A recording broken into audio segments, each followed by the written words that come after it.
जय शैलपुत्री माता, जय माता दी।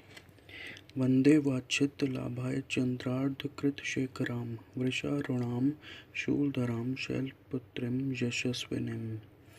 माँ दुर्गा अपने पहले स्वरूप में शैलपुत्री के नाम से जानी जाती हैं। पर्वतराज हिमालय के महापुत्री के रूप में उत्पन्न होने के कारण इनका यह शैलपुत्री नाम पड़ा था। वृषभ स्तुता इन माता जी के दाहिने हाथ में त्रिशूल और बाएं हाथ में कमल पुष्प सुशोभित है। यही नव दुर्गाओं में प्रथम दुर्गा हैं। अपने पूर्व जन्म में ये प्रजापति दक्ष की कन्या के रूप में उत्पन्न हुई थी। तब इनका नाम सती था। इनका विवाह भगवान शंकर जी से हुआ था। एक बार प्रजापति दक्ष ने एक बहुत बड़ा यज्ञ किया। इसमें उन्होंने सारे देवताओं को अपना अपना यज्ञ भाग प्राप्त करने के लिए निमंत्रित किया, किंतु शंकर जी को उन्होंने इस यज्ञ में निमंत्रित नहीं किया। सती ने जब सुना कि हमारे पिता एक अत्यंत विशाल यज्ञ का अनुष्ठान कर रहे हैं, तब वहां जाने के लिए उनका मन विकल हो उठा।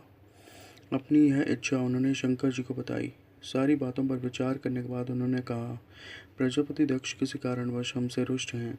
अपने यज्ञ में उन्होंने सारे देवताओं को निमंत्रित किया है, उनके यज्ञ भाग भी उन्हें समर्पित किया है, किंतु हमें जानबूझकर नहीं बुलाया है, कोई सूचना तक नहीं भेजी है।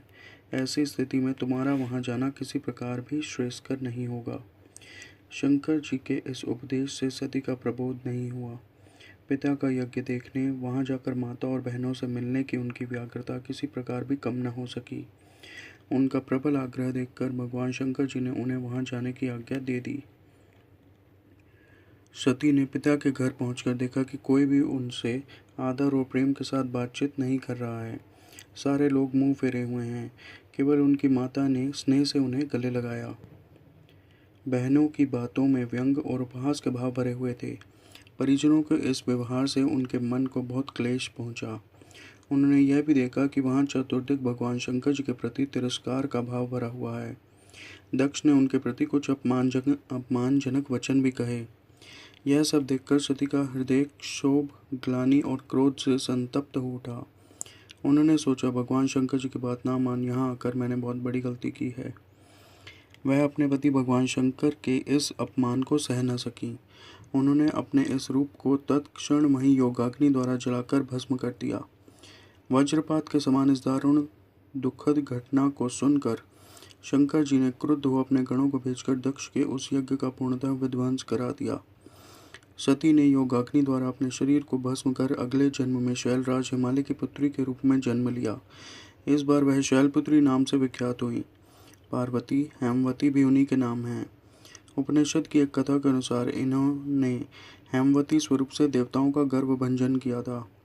शैलपुत्री देवी का विवाह भी शंकर जी से ही हुआ। पूर्व जन्म की भांति इस जन्म में भी वह शिव जी की अर्धांगिनी बनी।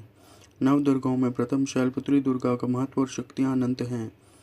नवरात्र पूजन में प्रथम दिवस इन्हीं की पूजा और उपासना की जाती है।